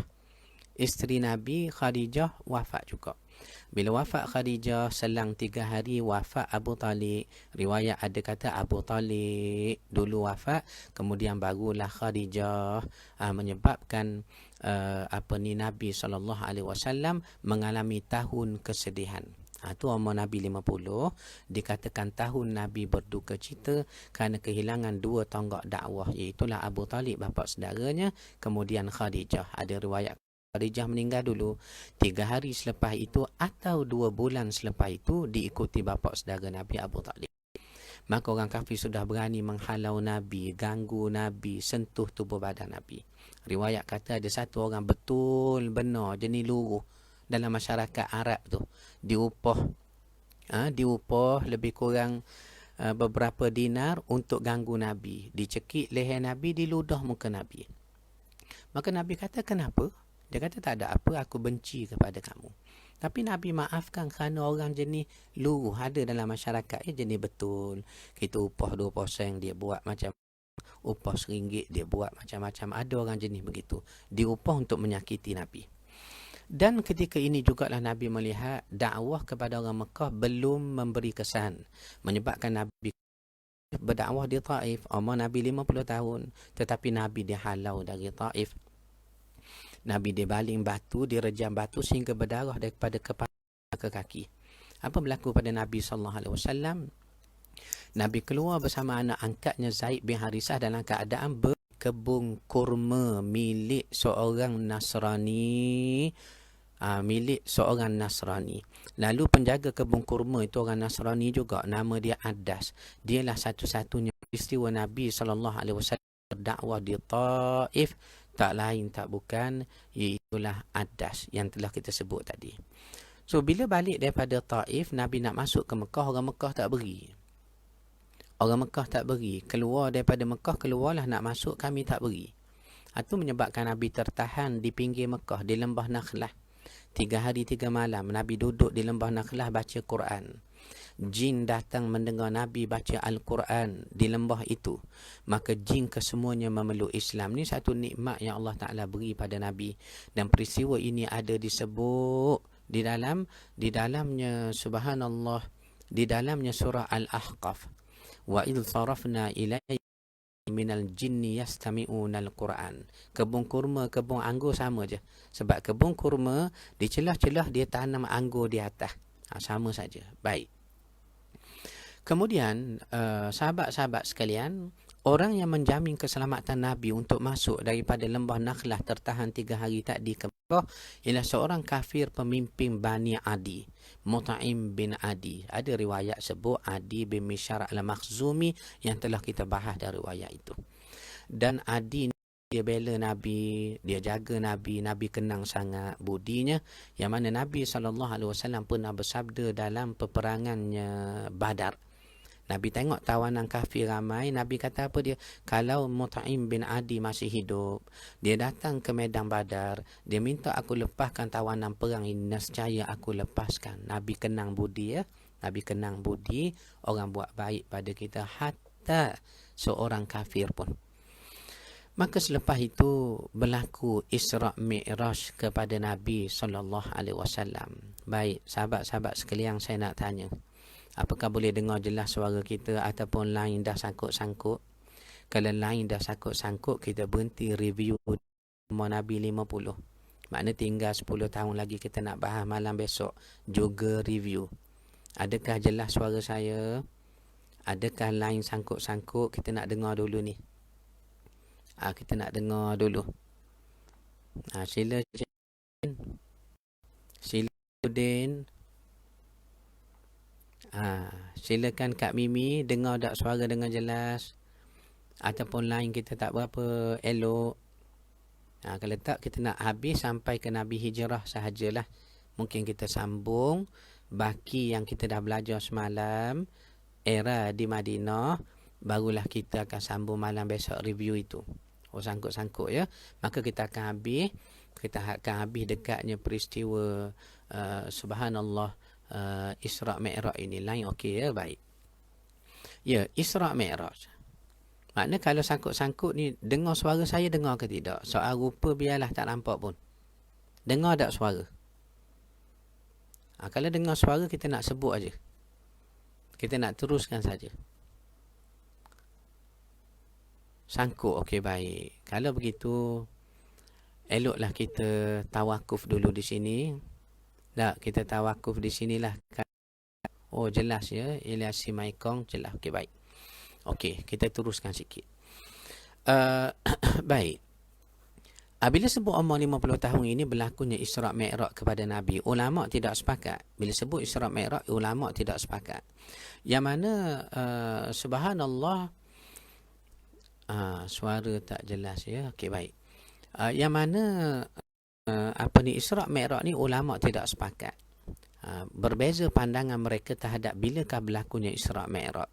Imam Tabari mengatakan ia berlaku ketika umur Nabi 40 tahun. Imam Qurtubi wa Imam Nawawi mengatakan ia berlaku ketika umur Nabi 45 tahun. Sulaiman Al-Mansufuri rahimahullah alaihi mengatakan ia berlaku bulan Rejab 27 tanggalnya ketika umur Nabi 10 kenabian umur Nabi 50 tahun. Ada pandangan kata ia berlaku setahun 3 bulan sebelum berlakunya hijrah Nabi. Pandangan terlalu banyak. Tetapi pandangan yang paling masyhur ialah 27 Rejab tahun 10 kenabian. Seperti mana yang dipelopori pendapatnya oleh Sulaiman Al-Mansufuri, satu alim besar dalam bidang sirah. Dalam bidang sirah. Baik. Dan peristiwa Isra' Mi'raj ni telah pun kita bahaskan panjang lebar. Kita hanya nak sentuh waktu berlakunya umur Nabi 50 tahun. Kemudian tak lama ada riwayat mengatakan Nabi SAW berkahwin dengan Sa'udah binti Zama'ah. Maknanya Ummul Mukminin. Kemudian barulah dalam bulan Syawal baginda berkahwin dengan Aisyah yang dikhilafkan sedikit tahunnya. Bahkan ada yang kata tahun 51 Hijrah. Dan pada tahun 52 dan 53, maaf saya, bukan 51 Hijrah, umur Nabi 51. Ada yang mengatakan umur Nabi 52 dan 53 berlakunya Bai'atul Aqabah pertama dan kedua. Sehingga umur Nabi 53 berlakunya hijratun Nabi SAW ke mana? Ke Madinatul Munawwarah. Bagaimana Nabi hijrah? Nabi hijrah pada bulan Rabiul Awal, bulan kelahiran Nabi. 1 Rabiul Awal, hari Isnin malam. 8 hari 8 malam Nabi berjalan 4 orang. Nabi, Abu Bakar, Amir bin Fuhairah dan Abdullah ibn Uraiki, seorang kafir yang mengambil upah tunjuk jalan. Tetapi Nabi akhirnya berdakwah kepadanya, riwayat kata dia masuk Islam. 8 hari 8 malam ni ada tempat Nabi berhenti. Antaranya di perkemahan Ummu Ma'bad yang telah kita sebut tadi. Tapi kita tidak mahu lama membahaskan riwayat ini. Kita nak cerita review saja. 8 Rabiul Awal, hari Isnin juga Nabi sampai ke Quba. Maka Nabi mendirikan Masjid Quba. Al-Quran sebut peristiwa ini dalam surah At-Taubah, satu-satunya surah yang tak ada bismillah. La masjidun usisa ala taqwa min awal yaumin ahaqqu an taquma fihi rijalun yuhibbuna an yatatahharu. Sampai habis ayat tu. Tentangnya pembinaan Masjid Quba. Pembinaan Masjid Quba. Nabi bermukim di Quba 4 hari 4 malam. Cikgu Ding, sahabat-sahabat sekalian, sempat Nabi mendirikan solat sebanyak 17 waktu. 17 waktu. Kemudian 12 Rabiul Awal hari Jumaat baru Nabi masuk ke kota Yathrib, kota Madinatul Munawwarah, yang telah kita nyatakan bagaimana Nabi masuk. Nabi masuk melalui satu lorong bernama Thaniyatul Wada', lorong yang dipercayai secara turun-temurun oleh Yahudi, Nasrani, orang-orang di Madinah, lorong berhantu, lorong kecelakaan, lorong kematian. Bila Nabi masuk daripada lorong itu, subhanallah, kagum orang-orang Yahudi, orang Nasrani, orang Madinah. Sehingga mereka mengatakan, lelaki ini, kalau tak ada Tuhan dengan dia, dia tak boleh masuk di sini. Maka unta Nabi berhenti di satu tanah lapang. Tanah lapang itulah milik 2 orang anak yatim. Nabi nak beli untuk buat tapak Masjid Nabawi sekarang, tetapi diwakafkan oleh 2 anak yatim itu. Kemudian barulah unta berhenti kali kedua di depan rumah Abu Ayyub Al-Ansari. Nabi jadi tetamu rumah Abu Ayyub, saudara mara Nabi. Sehingga siap Masjidin Nabawi, barulah Nabi SAW berpindah ke masjid. Rumah-rumah isteri baginda pun di situ juga. Pada tahun 1 Hijrah, ni 1 Hijrah lah, umur Nabi 54 tahun. 54 tahun dah, maknanya 6 tahun lagi nak habis dah ni. Nak habis dah review kita. Umur Nabi 54 tahun, tahun 1 Hijrah, Nabi membentuk Piagam Madinah. Nabi bentuk Piagam Madinah. Piagam Madinah ni ayanda Cikgu Kasman saya ada 47 fasal. 23 fasal kita sesama kita. Apa tata cara, syarat-syarat, muamalah sesama Ansar dan Muhajirin. Bakinya 24 fasal kita nak bermuamalah dengan Yahudi yang sudah menguasai Madinah, ekonomi. Ada pasal Yahudi, pasal Bani Qainuqa. Pasal Bani Qainuqa. Yang mana Nabi serang serang Yahudi Bani Qainuqa pada tahun 2 Hijrah, seminggu selepas peperangan Badar yang akan kita sebut tadi. Maka Piagam Madinah terbentuk sebanyak 47 fasal, 23 fasal Muslim, 24 fasal dengan mereka Yahudi. Ketika umur Nabi waktu ini 54 tahun, tahun 1 Hijrah. Tahun 2 Hijrah kita disyariatkan puasa. Ya ayyuhalladzina amanu kutiba alaikumus siyamu kama kutiba alal ladzina min qablikum la'allakum tattaqun. Ayat ini turun dalam bulan Syaban, maka Nabi kata puasalah. Tapi bila nak mula, turun ayat berikutnya, syahrul ramadhanalladzi unzila fihil Quran, sampai habis ayat menunjukkan bulan puasanya hendaklah dimulakan bulan Ramadan. Dahlah kena puasa tahun 2 Hijrah, umur Nabi 55 tahun. Kita kena berperang dalam peperangan Badar pula. Kena perang dalam peperangan Badar. Kita Cikgu Din dalam peperangan Badar tak ramai, 313 orang. Orang kafir pula lebih kurang 1000 orang. Dan kita tawan ramai orang-orang kafir. Itu yang Nabi bersabda kita sebut tadi. Sekiranya Mut'im masih hidup, ia datang ke medan Badar, meminta aku bebaskan tahanan Badar ini, nescaya aku bebaskan. Menunjukkan Nabi kenang budi itu Mut'im, yang pernah menjadi penjamin keselamatan Nabi setelah Nabi tertahan 3 hari 3 malam di lembah Nakhlah setelah pulang daripada Taif, dilarang masuk ke Mekah itu. Ini kita dah sebut tadi. Baik. Dalam peperangan Badar ni Cikgu, dia ada satu benda yang menarik. Apa dia? Antara yang tertahan, ditawan dalam peperangan Badar, iaitulah bekas menantu Nabi, suami kepada Zainab, namanya Al-As. Al-As ni bukan lain dengan Nabi, anak saudara. Anak saudara kepada Khadijah, anak saudara Nabi jugalah. Maka Al-As dengan Zainab sepupu, berkahwin. Tetapi dia tak nak masuk Islam. Dia ditawan dalam peperangan Badar. Zainab setengah riwayat kata tak ikut hijrah waktu tu, masih ada di Mekah.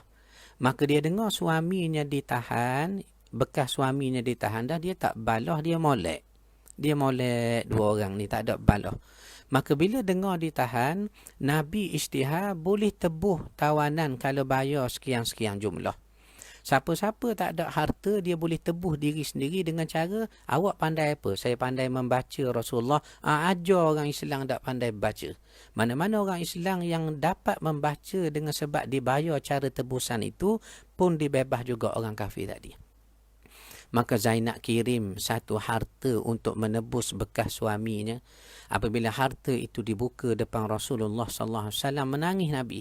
Kerana harta itu tak lain tak bukan kalung, rantai pemberian Khadijah pada hari Zainab berkahwin dengannya Al-As. Menangis Nabi, maka dibebaskan Al-As. Kalung pun dibalikkan kepada Zainab. Ini dalam peperangan Badar, Cikgu Din, tahun 2 Hijrah ya. Kita puasa sambil kita berperang. Selepas peperangan Badar, kita dah sebut dah. Peperangan pertama seminggu selepas peperangan Badar. Cuba tengok nota kita. Saya dengan kehendak Allah cuba membaca daripada ingat saya kehendak Allah. Jadi tuan tolong tengok dalam nota yang dicatat. Kalau salah tolong tegur, tolong betul di bawah itu. Ya, seminggu selepas peperangan Badar, kita berperang dengan Bani Sulaim. Kita dapat ghanimah 500 ekor unta. Kerana Bani Sulaim mula menunjukkan kebencian dan juga pakatan nak bunuh Nabi, nak serang orang Islam. Selepas berperang dengan Bani Sulaim, Cikgu Din, kita berperang dengan apa pula? Kita dah sebut tadi, Bani Qainuqa, Yahudi. Berlaku kerana Yahudi mula berpakat untuk memberontak dari dalam Madinah setelah peperangan Badar, kalahnya orang-orang musyrikin Makkah sekutu mereka. Maka Nabi serang Bani Qainuqa. Dan lagi buruk bila Yahudi Bani Qainuqa di pasar mereka ganggu wanita kita. Ganggu wanita kita di pasarnya Bani Qainuqa dengan cara macam mana? Ada satu wanita Islam datang tumpang jual susu. Dia duduk sebelah kedai emas milik Yahudi. Orang Yahudi ni mari paksa, buka niqab kamu, buka purdah kamu. Wanita Islam tak nak buka. Maka kemudian dia ikat ujung kain jubah wanita itu, ikatan pada badan wanita itu juga. Bila wanita ni berdiri terdedah auratnya, maka menjerit wanita Islam Muslimah kita di pasar Yahudi. Tiba-tiba didengar jeritan itu oleh satu orang Muslim, dia bunuh tukang emas Yahudi itu. Maka bila bunuh, kecoh Yahudi lain yang ada banyak di pasar tu, bunuh pula Muslim tadi. Ini yang menyebabkan tercetusnya peperangan Bani Qainuqa. Pada tahun 2 Hijrah selepas peperangan Badar. Pada tahun 3 Hijrah, Cikgu Din, kita berperang juga. Peperangan Uhud. Uhud tak ramai, kita 1,000 orang. Walaupun riwayat kata yang sampai betul-betul ke Uhud hanya 700 orang. Kerana 300 orang lain itu dihasut oleh orang-orang munafikin di Madinah. Ada pun orang-orang kafir, jumlah mereka seramai 4,000 orang dalam peperangan Uhud yang telah kita cerita detail sehari dua ni. Sehari dua ni kita dah cerita detail. Cuma sebelum Uhud berlaku beberapa siri ketenteraan seperti operasi sawit, tetapi kita tak nak sebut detail. Selepas peperangan Uhud, kita dah cerita Cikgu Din, ada juga berlaku peperangan yang bersambung dengan peperangan Uhud, iaitulah peperangan Hamra al-Asad. Ia dinamakan peperangan Hamra al-Asad kerana ia berlaku di tempat Hamra. Nabi gempur di situ untuk jaga saki-baki orang kafir, takut-takut datang balik ke Mekah nak tawan tentera, datang balik ke Madinah nak tawan tentera Madinah. Sebab dalam Uhud mereka tak dapat ghanimah apa-apa pun. Mereka tak dapat tawan kita walau seorang pun tentera kita. Itu maka Nabi buat satu gempur di Hamra al-Asad. Berlaku juga pada tahun 3 Hijrah. Kita dapat tawan seorang penyair Mekah nama Abu Izzah. Dia ni sebenarnya pernah ditawan dalam peperangan Badar. Tapi dia merayu pada Nabi, anak saya masih kecil Rasulullah. Kamu ni pemaaf sangat, lepaskanlah aku. Maka Nabi lepas. Dengan syarat berjanji jangan lawan Islam. Tetapi dia khianati perjanjian itu, ditangkap dalam operasi Hamra al-Asad. Sekali lagi dia merayu pada Nabi, lepaslah aku Rasulullah, lepaslah. Maka Nabi bersabda dalam satu hadis yang masyhur kita dengar. Apa dia? Tidak patut seorang Muslim disengat pada lubang yang sama 2 kali. Maknanya aku ni nak kena tipu 2 kali dengan kamu tak akan berlaku. Maka dihukum pancung olehnya Zubair ataupun Asim bin Thabit. Zubair sahabat Nabi atau Asim bin Thabit memancung Abu Izzah al-Jumahi. Ini pada tahun 3 Hijrah. Pada tahun 4 Hijrah berlaku pembunuhan 70 orang sahabat Nabi dalam peristiwa Bir Ma'unah. Nabi begitu marah, Nabi begitu sedih. Sehingga riwayat kata kesan daripada peristiwa yang menyayat hati, membunuh sahabat yang datang nak mengajar Quran, ditipu oleh kabilah, maka Nabi SAW membaca kunut nazilah selama sebulan dalam semayang subuh. Ni tahun 4 Hijrah. Tahun 5 Hijrah Cikgu Din. Dah 2 tahun dah. Dah nak habis dah. Tahun 5 Hijrah Cikgu Din, kita berperang apa? Kita peperangan Ahzab. Kita berperang peperangan Ahzab. Lebih kurang orang kafir ni Ahzab bersekutu dalam 10,000 orang. Kita dalam 4,000 orang. Ya, kita dalam 4,000 orang. Kemudian habis peperangan Ahzab, berlakunya selepas itu dalam peristiwa 6 Hijrah.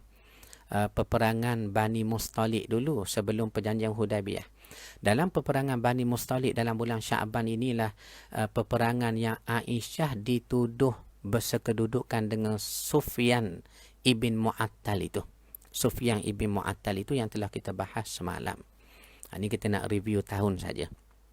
Kemudian baru terbentuk perjanjian Hudaibiyah tahun 6 Hijrah juga pada bulan Zulqa'dah. Kemudian masuk tahun 7 Hijrah, beberapa hari sebelum Nabi SAW bergerak ke Khaybar, Nabi mengutuskan sahabat-sahabat untuk menghantar surat-surat beserta cop rasmi kepada paling kurang 8 kerajaan. Seperti kita dah sebut kerajaan Habsyah, seperti kita dah sebut kerajaannya Muqaykis, kerajaan Mesir Iskandariah, seperti kita dah sebut kerajaan Damsyik kepada Kaisar Rom, kepada Kisra Parsi, kepadanya Bahrain yang dipimpin oleh Muaz bin Musawa tu, Munzir bin Musawa memimpin kerajaan Bahrain.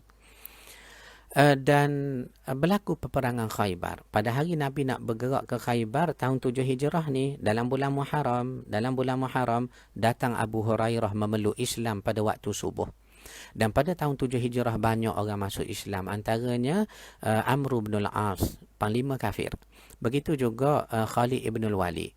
Begitu juga yang lain, semuanya banyak memeluk Islam, sehingga Nabi puji Mekah mencampakkan kepada kita kepingan-kepingan jantungnya kepada kita. Nabi puji, Nabi rasa gembira dengan sebab ramainya yang memeluk Islam di kalangan panglima orang-orang kafir itu. Dan sahabat-sahabat sekalian, bila masuk tahun 7 Hijrah ini, hampirlah kita kepada umur Nabi 60. Kita dah bahas hampir semua review secara umum tentang apa yang telah kita belajar sebanyak 20 siri sebelum ini.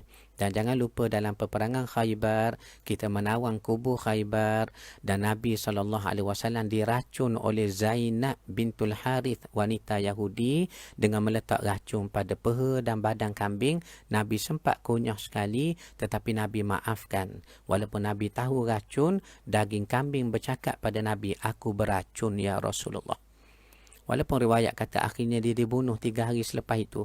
Kerana sahabat yang mengikut Nabi, Bishir namanya, mati. Dia makan, dia sempat makan. Maka berlaku kisah kepada Zainab bintul Haris. Dan dalam peperangan Khaybar ini juga kita tak lupa berkahwinnya Nabi SAW dengan Safiyah, wanita yang ditawan dalam peperangan Khaybar ini. Yang mana Nabi SAW melihat pada malam perkahwinan lebam matanya Safiyah. Nabi tanya kenapa? Safiyah kata dipukul suaminya kerana aku bermimpi ya Rasulullah bulan jatuh ke riba. Maka aku beritahu pada suamiku memukulku dengan mengatakan kamu bermimpi begini sebab berangan-angan berkahwin dengan Raja Arab yang Nabi SAW. Sahabat-sahabat sekalian, tamatlah sudah review kita bermula Nabi lahir sehingga umur Nabi 10 tahun, tahun 7 Hijrah berlaku peperangan Khaybar. Maknanya kita hanya akan membicarakan sirah Nabi tak lama dah. Tahun 8 Hijrah, 9 Hijrah, 10 Hijrah. Yang mana tahun 11 Hijrah bulan Safar Nabi jatuh sakit selama 12 hari sebelum wafat pada 12 Rabiul Awal. Ni yang akan kita bahas di masa akan datang. Apa pun review kita ni, mudah-mudahan tengok balik. Tengok untuk kita dapat gambaran umum apa dia berlaku kepada Nabi SAW. Sahabat-sahabat sekalian, malam ini sangat lama. Saya mengucapkan ribuan terima kasih kepada Yang Mulia Tuan Guru Datuk sepupu saya, Datuk Syed Umar Al-Aidarus Ayahuma. Begitu juga Kak Poh yang yang menonton siaran review sirah kita yang panjang malam ini. Tak lupa juga kepada Datuk Seri Ismail Hashim. Terima kasih Datuk Seri sokong majlis ilmu kami secara ala qada ini. Begitu juga ada sahabat-sahabat di Putrajaya, Datuk Muhammad Nazrin ada. Alhamdulillah, terima kasih Tok kerana meraihkan majlis ilmu kami. Doakanlah mudah-mudahan selamat berkat hendaknya majlis kita, dan mudah-mudahan kita bertemu lagi besok untuk perbahasan baki sirah 3 tahun lagi, mudah-mudahan. Jadi saya tak dapat mengucapkan nama seorang-seorang kerana kita nak berhenti di sini saja. Saya mendoakan semua sahabat-sahabat istiqamah dalam kuliah ini dalam keadaan selamat berkat hendaknya, dan doakanlah juga kami di sini mudah-mudahan diterima Allah akannya amal kita yang banyak kurang ini. Aku lu qauli hadza wa astaghfirullahal azim li wa lakum. Wassalamualaikum warahmatullahi wabarakatuh. Wallahu